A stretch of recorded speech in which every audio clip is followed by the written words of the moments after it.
Staying on with the Russia-Ukraine crisis that we have been tracking for the past few days. Now, as tensions over Ukraine are ramping up, the West fears a full-fledged invasion. Russia is moving more and more troops to the border, while world leaders continue to shuttle between capitals. So the question is there a way out of this? Any outcome will come with its own repercussions. Currently, there are few possible scenarios that could play out. First, diplomacy could prevail. World leaders are pushing hard for diplomacy to succeed.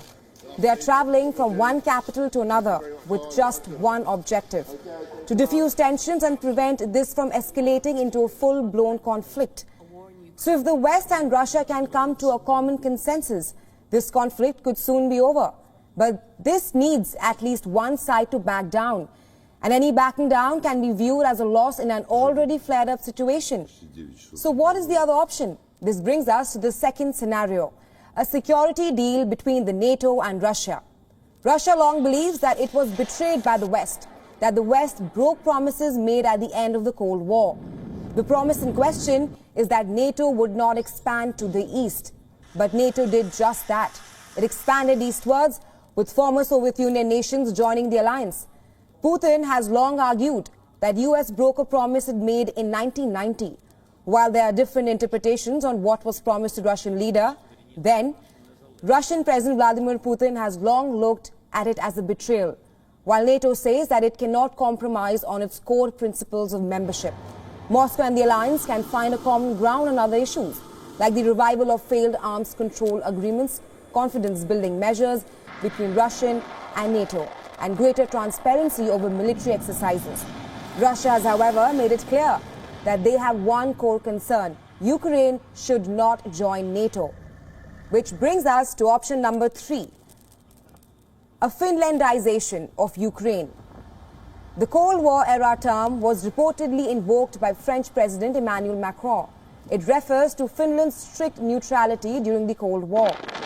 The origin of this enshrined in a 1948 treaty with Moscow. This was when tensions between the Soviet Union and the West were at a high. Now, the deal fixed Helsinki's neutrality in place, kept it out of an emerging NATO, and impacted Finnish politics for years to come. But it is unlikely that Ukraine will support this. Neutrality will be a major concession for this country, which harbors Euro-Atlantic aspirations and also wants to join the NATO. So if Ukraine and Russia do not want to budge on their demands, an easy option would be to revive an already existing agreement, the Minsk Agreement in 2014. When Russia combat forces annexed Crimea, France and Germany stepped in to help quell tensions. They together brokered a negotiating channel between Moscow and Kiev. A package of deals were negotiated, known as the Minsk Agreement. Among the key takeaways was an immediate ceasefire by both the sides, withdrawal of heavy weapons, and also all foreign armed groups stationed in Ukraine territory. But this agreement fell within days. The Minsk Accord was signed to stop the conflict, but it has never really ended. But it at least carved a path towards a settlement. Western leaders have long argued that reviving the Minsk Accords could now be a solution. But both Ukraine and Russia argue that the terms are convoluted. So if nothing else works, could the standoff become the status quo? It is possible that the current standoff could continue for some time. There will be deployments, counter-deployments, and over time, the intensity of this will decrease. For now, all sides believe that diplomacy is the answer. World leaders are scrambling for a solution and troop deployments continue.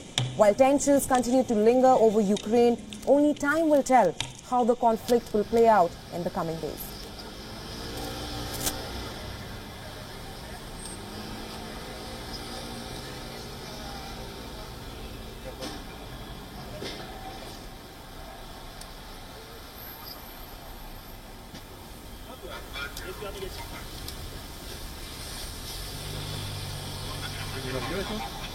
Tu connais un peu l'organe ?